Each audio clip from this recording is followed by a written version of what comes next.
2022년 마지막 수요일, 그래서 연합속회로 모였습니다. 코로나19가 우리 교회에 가져온 가장 안타까운 일은 모이지 말라는 거예요. 그리고 먹지도 말라는 거예요. 교회는 예배 공동체입니다. 모여서 예배하고 찬송하고 기도하고 그건 다 하지 말라는 거예요.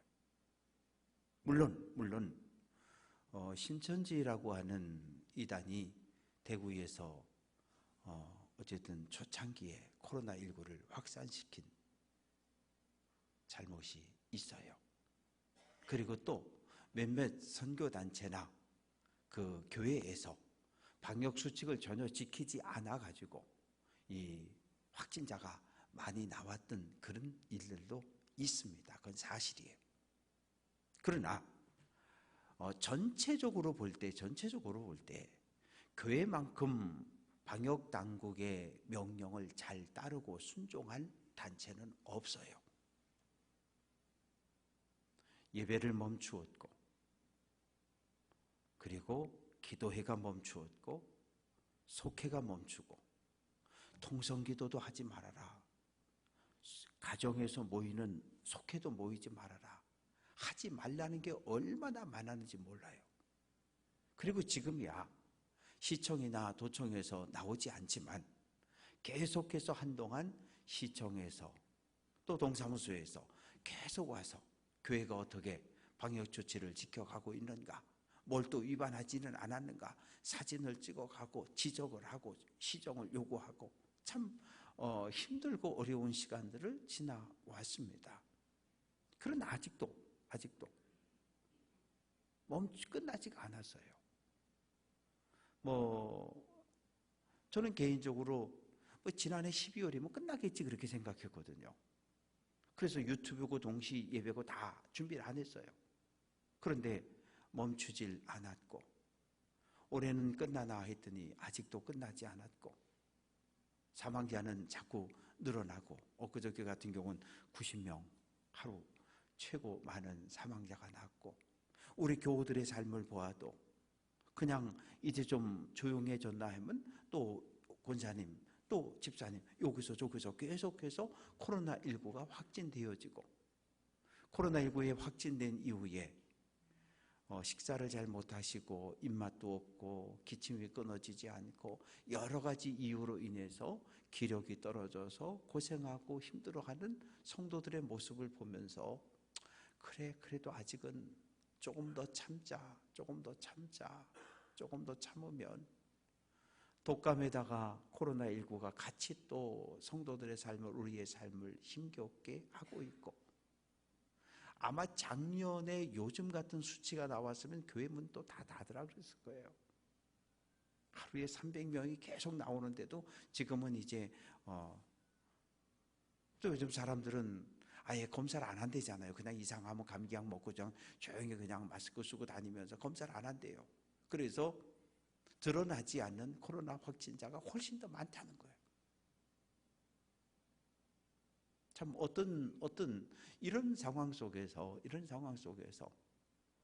지난 몇 년 동안 교회가 가장 큰 상처를 입은 것은 속회 모임입니다. 이 속회라고 하는 조직은 이 교회의 기둥이에요.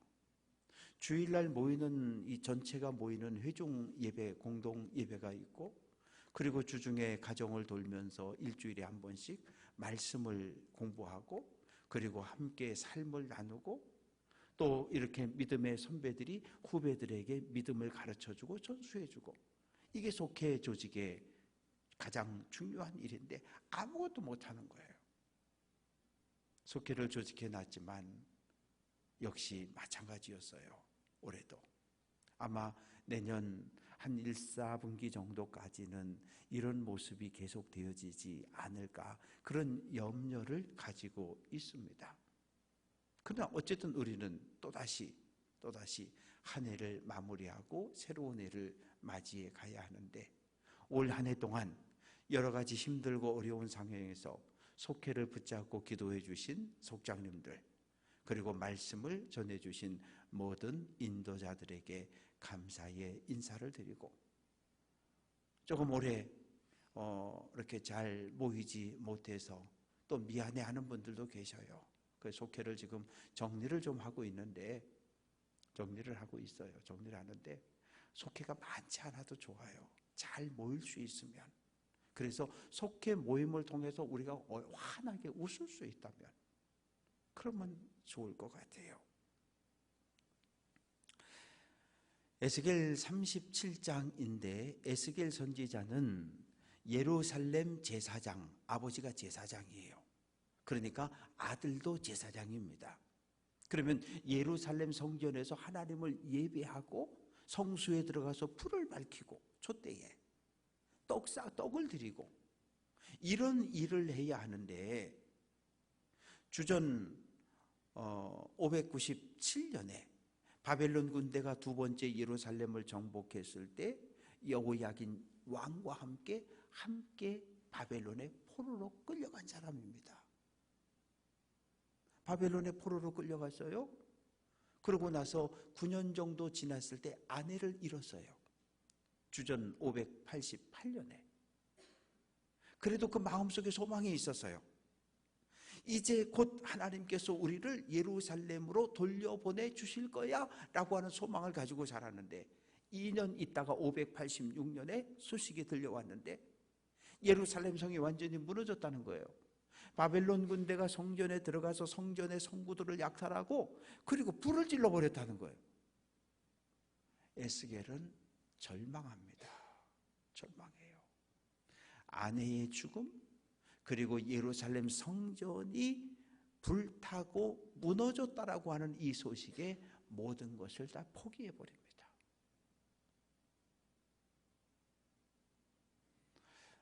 하루하루를 아무런 삶의 의미가 없이, 목적도 의욕도 없이 삶을 살아가고 있을 때 하나님께서 에스겔을 선지자로, 예언자로 부르셨어요.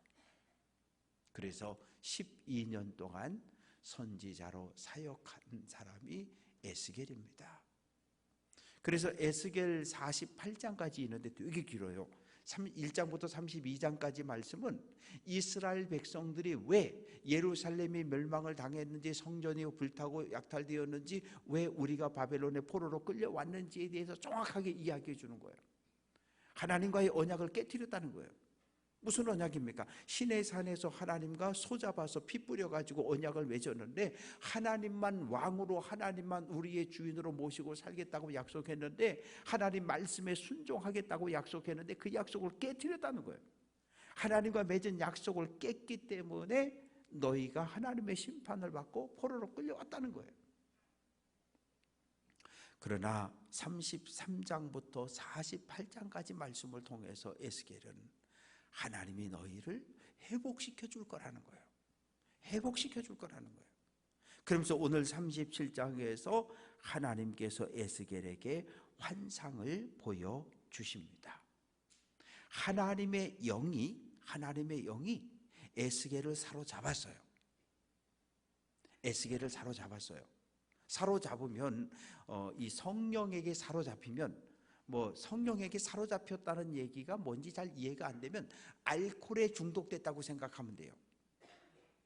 술을 너무 많이 먹어가지고 이 이용호라는 이 인간이 술의 지배를 받는 거예요. 이게 내 몸은 내 몸인데 머리속부터 발끝까지 술이 꽉 찼어요. 그러면 누구의 지배를 받습니까? 술의 지배를 받는 거예요. 술의 지배를 받으니까 나 똑바로 걸어가요 하는데 삐뚤삐뚤 넘어지고 쓰러지고, 그리고 가다가 전봇대 붙잡고 쉬하려 그러고, 하여튼 이 술에 중독이 되고 술에 취하면, 술에 사로잡히면 사람이 아니에요. 그건 그때부터는 사람이 아닌 거예요. 성령에 취한 사람도 마찬가지입니다. 성령에게 사로잡히면 내 의지나 내 계획이나 이런 모든 것은 무장해제가 돼요. 나는 이쪽으로 가고 싶은데 하나님은 나를 이쪽으로 끌고 가셔요. 나는 동쪽으로 가기 원하는데 하나님은 나를 서쪽으로 끌고 가셔요. 누가? 성령께서. 사도 바울이 그랬거든요. 아시아로 동쪽으로 가면서 복음을 전하려고 했는데 성령이 막아버렸어요. 그래서 북쪽으로 갈라 했더니 또 여호와의 영이 막았어요. 남쪽에서 왔으니까 어디로? 서쪽으로. 근데 하나님이 계속해서 열어놓으셨어요. 가니까 바다 끝이잖아요. 바다 끝 드로아에서 하나님이 바울에게 환상을 보여주시잖아요. 그래서 배를 타고 유럽에 건너가서 빌립보에 복음을 전했습니다. 우리도 마찬가지예요. 성령을 받았다는 것은 하나님의 뜻에 순종하기 시작했다는 거예요. 성령을 주옵소서, 그런 기도 얼마나 많이 했는지 몰라요. 은혜 받게 해달라고. 정말 신학대학 가가지고 1학년 때 전도사님 따라가지고 북한산에 올라가서 소나무 뿌리를 소나무를 하나 잡으라 그래가지고 큰 거는 잡아도 꼼짝도 안 하니까 만만한 거 하나 잡고서 몇 시간을 그놈을 흔드니까 그 흔들흔들 하더라고요. 성령 달라고. 이게 얼마나 무섭고 위험한 기도였는지 이제 깨달은 거예요. 왜? 성령 받는 그 순간 내 인생 끝난 거예요. 성령 받는 그 순간 나는 하나님의 이끌림을 받는 삶을 살아가는 거예요. 술 끊었다 담배 끊었다 그 정도가 아니에요. 성령을 받으면 술 끊고 담배 끊는 거 그거 문제가 아니에요. 인생이 뒤집어지는 거예요. 인생이 뒤집어지는 거예요. 하나님의 영이, 성령이 에스겔을 사로잡으니까 에스겔은 꼼짝도 못 하는 거예요. 그래서 하나님의 영이 한 골짜기로 데려갔는데 그 골짜기에 가보니까 마른 뼈들이 가득 쌓여 있는 거예요. 근데 말라도 심히 말랐다.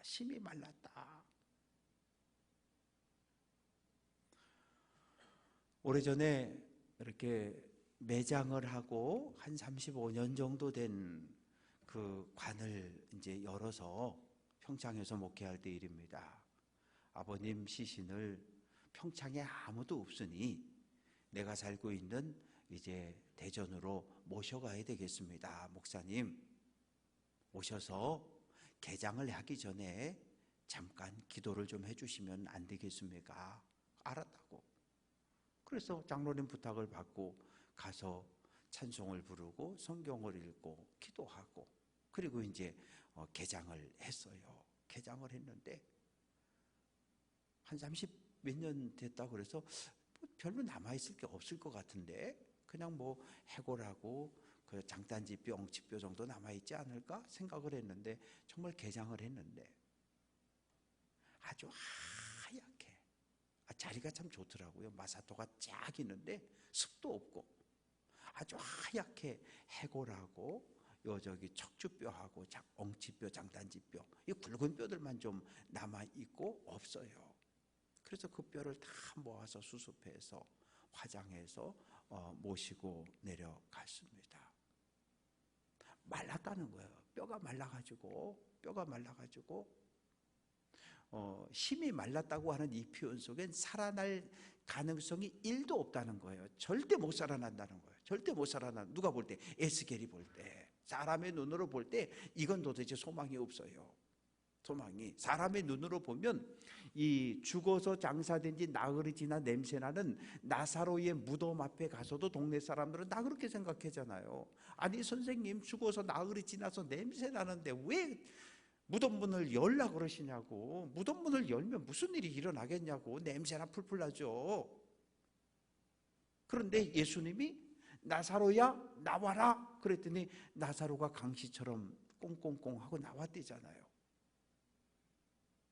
오늘 말씀은 하나님의 능력이 나타나는데 하나님이 에스겔에게 물으셔요. 에스겔아 살겠니? 에스겔은 삽니다 못 삽니다 대답을 안 해요. 주여 아시지 않습니까? 무슨 소리예요? 하나님이 살리시려고 하면 사는 거고 하나님이 살리시지 않겠다고 결정하면 못 사는 거 아닙니까? 왜? 에스겔이 마른 뼈에 생명을 줄 수는 없어요. 오직 누구만? 창조주 하나님만이 마른 뼈에 생명을 줄 수 있어요. 그래서 하나님, 당신은 생명의 주권자이십니다. 당신의 뜻대로 행하라는 거예요. 그러면서 하나님께서 에스겔에게 대언하라. 대언하라는 말은 대신 전하라는 거예요. 제가 신목사님에게 신목사님, 아무에게 좀 이렇게 전화해서 이렇게 얘기 좀 해주세요. 그러면 신목사님이 전화를 해가지고 이렇게 전해주는 거, 그걸 대언하는 거거든요. 신목사님이 그럴 경우에는 대언자가 되는 거예요. 하나님의 말씀이 에스겔에게 들렸고, 에스겔은 하나님께 받은 말씀을 그대로 누구에게? 뼈다구들에게, 마른 뼈들에게 그대로 전하는 겁니다. 그러니 사람이 생각해 보면 얼마나 우스운 일입니까? 제가 지금 여기 살아있는 성도들 앞에서 설교를 하고 있잖아요. 그런데 여기다가 인형을 한 50개 갖다 앉혀놓고, 사람 닮은 인형을 50개 갖다 놓고 여기서 제가 설교한다 그러면 어떤 마음이 들겠어요? 아이, 저는 뭐 인형들이 뭐 내가 설교하면 뭘 들어? 저건 생명도 없고 저건 아무짝에 쓸모도 없는 건데, 그러면 제 설교가 힘이 있겠어요? 아니요, 힘이 없어요. 얼른 그냥 끝내고 가고 싶죠. 생명이 없는 시체들에게 에스겔은 하나님의 말씀을 대언합니다. 하나님의 말씀을 들어라. 하나님의 말씀을 들으라는 거예요. 그런데 그 말씀의 내용은 5절, 내가 생기를 너희에게 들어가게 하리니 너희가 살아나리라. 생기, 창세기 2장 7절 말씀을 보면 하나님이 흙을 가지고 하나님의 형상대로 사람을 만드시잖아요. 흙인형을 쫙 만들어 놓고 하나님이 마지막에 코에다가 후 하고 생기를 불어넣었는데, 생기, 하나님의 생명, 하나님의 호흡, 하나님의 숨입니다. 하나님의 생명이 그 코를 통해서 흙인형에게 들어가니까 전부 살아났다는 거예요. 그게 우리들이거든요. 우리 조상 쪽부터 계속해서 하나님의 생명이 우리에게 전해져 왔고, 우리들을 통해서 우리 자녀들에게, 자녀들을 통해서 손주들에게 하나님의 생명이 계속해서 이어져 내려가고 있어요. 아니, 그런데 마른 뼈다구들에게 얘기를 한들 안 되잖아요. 그래서 하나님의 말씀을 들으라 그렇게 선포를 했더니 너희에게 생기가 들어가서 살아난다 그랬더니 어떤 일이 벌어졌습니까? 7절 말씀을 보면 소리가 나고 움직이며 이 뼈 저 뼈가 들어맞아 뼈들이 서로 연결되더라.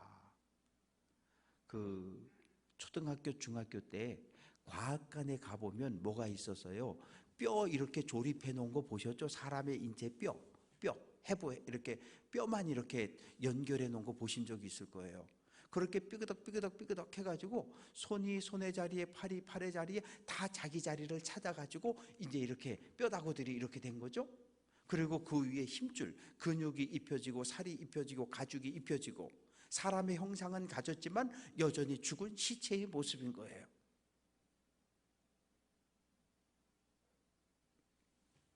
또다시 하나님은 에스겔에게 명령합니다. 인자야, 너는 생기를 행하여 대언하라.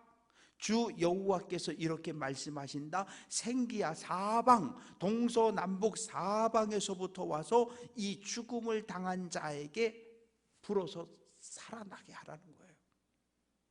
그러니까 정말 사방에서 생기들이 몰려와서 그 생명이 없는 시체들에게 들어가고 그들이 변하여 큰 군대가 되었다. 이 말의 의미는 거기 마른 뼈들은 바벨론과의 전쟁에 져서 죽임을 당한 군인들이었던 거예요. 군인들.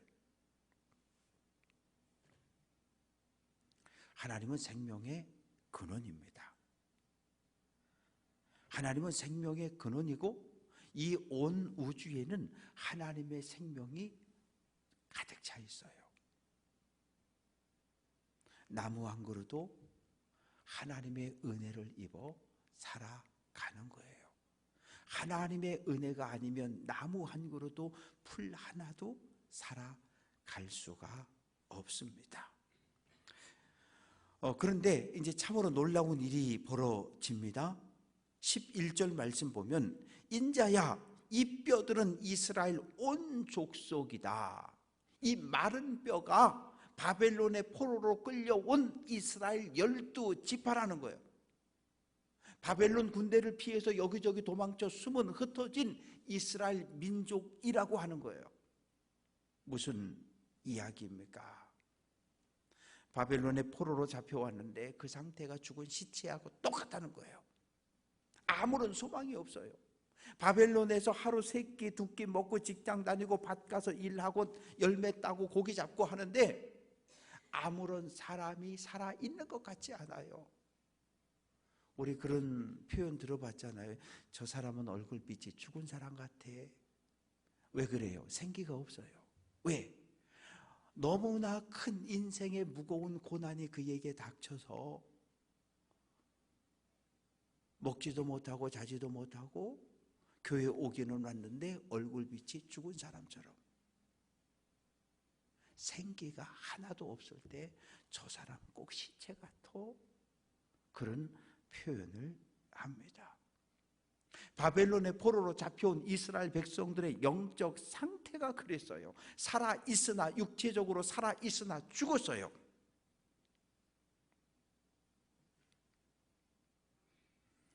그런 뼈다구들. 저는 왜 속회공과 마지막 52주에 하필이면 에스겔 37장이 놓여졌을까를 생각을 해봤어요. 그러면서 지난 여러 해 우리 교회의 모습을 오늘 본문을 통해서 비유를 해봤어요. 그동안 우리 교회가 이런 모습이 아니었을까? 지난 여러 해 동안 우리 교회가, 우리 예배당이 거대한 무덤은 아니었을까? 하나님을 예배하겠다고 교회로 몰려오기는 왔는데 그 마음속에 하나님을 향한 감사, 구원에 대한 은혜 받음에 대한 감사도 전혀 없고 그냥 미움과 분노로 가득 차 있는 하나님의 생명이 찾아볼 수 없는 그런 우리 교회의 모습이 이 계곡의 평지에 가득 차 있는 뼈다구의 모습이 아니었을까? 사람들이 볼 때마다 에이, 저 교회는 틀렸어 이제. 에이, 저 교회는 틀렸어.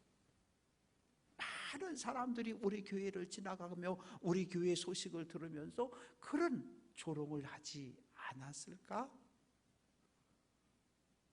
아니 왜 하필이면 마지막 주 연합속회를 해야 되는데 왜 하필이면 에스겔서 37장 말씀을 나한테 주셔서 설교하기도 준비하기도 힘들게 만들어 놓으셨을까? 그래서 저는 이 말씀을 가지고 지난 여러 해 우리 교회의 모습을 돌아본 거예요. 아, 그렇지. 우리 성도들의 마음이 마른 뼈다구 같았겠다. 살아있기는 한데 그 안에 육체는 살아있는데 영적으로 하나님의 영이 생기가 없어서 죽어있는, 하나님께 감사하지도 못하고 기쁨의 찬양을 올려드리지 못하고 서로가 서로를 향하여 미워하고 분노하고 화내고 우리 교회가 거대한 무덤이 아니었을까? 그런 생각을 하면서 설교를 준비를 했습니다. 그런데 하나님은 마른 뼈들을 살려내셨고 하나님의 군대로 다시 일으켜 세우셨어요. 이 말씀이 저에게 위로를 주고 이 말씀이 우리 교회에 희망을 가져다 주는 거예요. 마른 뼈다구들에게 하나님의 생기를 집어넣어 하나님의 군대로 다시 세우신 하나님이 사랑하는 성도들의 마음을 한 사람 한 사람 어루만져서 상처 입은 마음을 어루만져 주시고 식어버린 열정이 다시 뜨겁게 회복되게 하고 하나님께 받은 은혜를 생각하며 기쁨과 감사의 찬양과 예배와 기도를 올려드릴 수 있는 하나님이 보시기에 좋은 교회, 하나님이 보시기에 좋은 교회의 모습을 회복할 수 있다는 그런 확신을 갖게 됩니다. 제 힘으로는 못해요. 저는 청소도 하고 쓰레기도 버리고 때려 부시고 눈도 치우고 다 할 수 있어요. 그러나 사람의 심령을 변화시키는 이 일은 저는 못해요. 왜? 나는 하나님도 아니고 하나님의 말씀을 준비해서 여러분에게 선포하지만 내가 아니라 창조주 하나님의 능력이 거룩한 여호와의 영이 거룩한 성령이 사랑하는 성도들의 마음을 치료해 주시고 회복시켜서 다시 한번 하나님 앞에 설 때에 잘했다 칭찬받는 귀한 성도들, 귀한 교회의 모습을 회복해 갈 수 있는 우리 모두가 될 수 있기를 주님의 이름으로 축원합니다. 우리는 하나님의 말씀을 먼저 받은 사람들, 복음을 들었고 예수를 내 인생의 주인으로 영접했고 이제 우리는 흘려보내야 합니다. 아무리 좋은 샘도 흘려보내지 않으면 썩게 돼 있어요. 하나님이 보시기에 좋은 교회는 하나님께 받은 하늘의 신령한 은혜, 은사들을 세상으로 흘려보내는 교회입니다. 교회가 복받은 교회가 아니라 우리 교회를 통해서 우리 주변 교동지역에, 효자동 지역에, 춘천에 사는 모든 사람들에게 선한 영향력을 끼치는 교회가 하나님이 보시기에 좋은 교회입니다. 바라고 소망하는 것은 하나님의 은혜를 늘 사모하고 하나님께 받은 은혜에 늘 감격하고 감사하고 이제 우리 교회를 향한 하나님의 뜻이 무엇인지를 깨달아서 하나님께 영광 돌릴 것을 다시 한번 결단할 수 있는 귀한 성도들 될 수 있기를 주님의 이름으로 축원합니다.